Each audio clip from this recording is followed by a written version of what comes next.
আসসালামু আলাইকুম। ম্যারেজকের বিডির বিবাহ বিষয়ক আলোচনায় ৯৯তম পর্বে আমরা এসেছি। আজকে আমরা একটা খুব গুরুত্বপূর্ণ ব্যাপারে কথা বলব, যেটা আমরা সিরিয়াল ব্রেক করছি। মানে রিপিট করে দিচ্ছি, যেটা খুব ঝামেলা হচ্ছে আমাদের কাজ করতে। সেটা হলো যে বিয়েতে যখন আপনি সিভি তৈরি করবেন, পারিবারিক তথ্যের যে গুরুত্ব, যে কেন বাবা-মায়ের পরিচয় স্পষ্টভাবে লেখা জরুরি। তো আ আমরা এই ব্যাপারে একটু স্পষ্ট করে বলতে চাই, দেখেন বিয়ের সিভি যে শুধুমাত্র ব্যক্তিগত তথ্যের তালিকা তা নয়। এটি একটি পারিবারিক পরিচয়। মানে আপনি আপনার সকল কিছু নিয়ে আপনার একটা বিয়ের সিভি।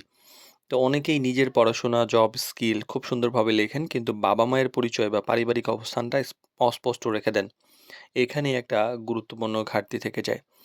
সমস্যাটা কোথায় হয়? যেমন ধরেন, আপনি দেশের বাইরে পড়াশোনা করতে গিয়েছেন, আপনি ভালো জায়গায় একটা জব পেয়েছেন, আপনি ভালো জায়গায় কিছু করছেন। তো নিঃসন্দেহে আপনি খুব সম্মানজনক একটা অবস্থানে গিয়েছেন। কিন্তু দেখা যাচ্ছে আপনার বাবা-মা বা আপনার ব্যাকগ্রাউন্ড সম্পর্কে আপনি অস্পষ্ট করেছেন। খুবই স্বাভাবিক, থাকতেই পারে। আপনার বাবা হয়তো কৃষক হতে পারে, ছোট ব্যবসায়ী হতে পারে, বা হয়তো ঐরকম কোনো সামাজিক অবস্থানে এমন হতে পারে। মানে আপনার সিভিটা অনেক সুন্দর দেখতে, কিন্তু আ দেখা যাচ্ছে আপনি এমন একটা ফ্যামিলিতে প্রস্তাব দিচ্ছেন বা আপনার যোগ্যতা অনুযায়ী দিচ্ছি, যেখানে ওরা সামাজিক অবস্থানকে গুরুত্ব দিচ্ছে। তো সেই জায়গায় কিন্তু আসলে হয় না। তখন বারবার আপনাকে জিজ্ঞাসা করতে হয়। আপনিও ইতস্তত বোধ করেন আপনার পরিচয় দিতে। তো যেই অবস্থানেই থাকুন না কেন, পারিবারিক ব্যাকগ্রাউন্ডটা গুরুত্বপূর্ণ। তো বিয়ে যে আসলে ২ জন মানুষ না, বরং ২ টা পরিবারকে যেহেতু যুক্ত করে, তো সেক্ষেত্রে আপনার বাবা কি করেন? সেটা ব্যবসা, যদি ব্যবসা থাকে কি ধরনের ব্যবসা? সেই ব্যবসার প্রসার কতটুকু ছিল? বা উনি কোন পদে ছিলেন? যদি চাকরি করে থাকেন, এবং যদি রিটায়ার্ড হয়ে থাকেন, তাহলে কোন পদে রিটায়ার্ড হয়েছেন? কোন প্রতিষ্ঠানে ছিলেন? কত থেকে কত বছর চাকরি করেছেন? এই ব্যাপারগুলো স্পষ্ট থাকা জরুরি। তাহলে একটা পরিবারের মানে সামাজিক অবস্থা এবং লাইফস্টাইল সম্পর্কে কিছুটা হলেও ধারণা পাওয়া যায়, এবং সেভাবে প্রস্তাব দিয়ে এবং পরবর্তীতে বিব্রতকর পরিস্থিতি তৈরি হয় না। আর অস্পষ্ট তথ্যে আসলে সন্দেহ তৈরি করে। বাবা ব্যবসা বা রিটায়ার্ড, এই ধরনের অনেকে বলেন যে বাবা মানে my father was a businessman and retired, my mother was a teacher and retired. মানে এরকম একটা ব্যাপার ছিল। অনেকেই থাকে যে এটা স্পষ্ট করেন না যে কী ধরনের ব্যবসা করতেন, বা যদি থাকেন তাহলে কি ধরনের টিচার ছিলেন বা কি ধরনের পদে উনি ছিলেন। তো এই যে কোন ধরনের ব্যবসা, কোন পদের চাকরি, পরিবারের যে বাস্তব অবস্থা, সেটা পরিষ্কার থাকা সিভিতে জরুরি। আর এতে কি হয় যে সঠিক ম্যাচিংটা সহজ করে। কারণ আপনি দিচ্ছেন আপনার যোগ্যতা অনুযায়ী আমরা দিচ্ছি।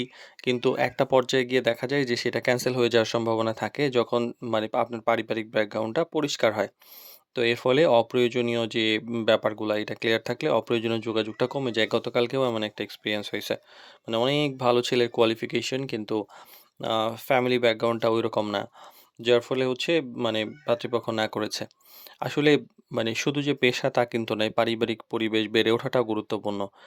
শুধু যে বাবা কি করেন তা নয়, পরিবারের সদস্য সংখ্যা, নিজের বাসস্থান সেটা নিজস্ব নাকি ভাড়া, আপনার মামা, খালা, খালু, চাচা, বা আত্মীয়স্বজন যদি ওরকম কেউ থাকে যারা প্রতিষ্ঠিত, টোটাল পারিবারিকভাবে আপনারা কেমন সেটাও ম্যাটার করে। আপনার আত্মীয়স্বজনের মধ্যে কে কোন অবস্থানে আছেন সেগুলো সিভিতে উল্লেখ থাকা ভালো। না থাকলে অসুবিধা নেই, থাকলে অবশ্যই উল্লেখ থাকা উচিত। এই যে এইটা কিন্তু আপনার একটা সম্মানজনক অবস্থান মানে মিন করে।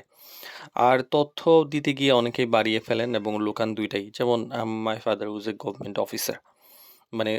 গভর্নমেন্ট সার্ভিস এরকম কিছু।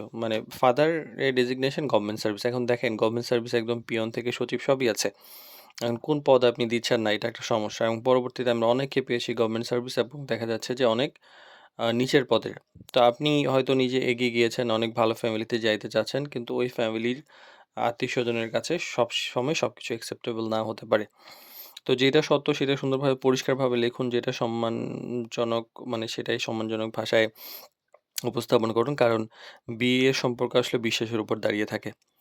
তো বিয়ের সিভিতে আসলে পারিবারিক তথ্য একটা অংশ নয়, যে মানে এটা একটা পুরো পরিবারের একটা প্রোফাইলের গুরুত্বপূর্ণ ব্যাপার, যে আপনি আসলে আপনার অবস্থানটা কি।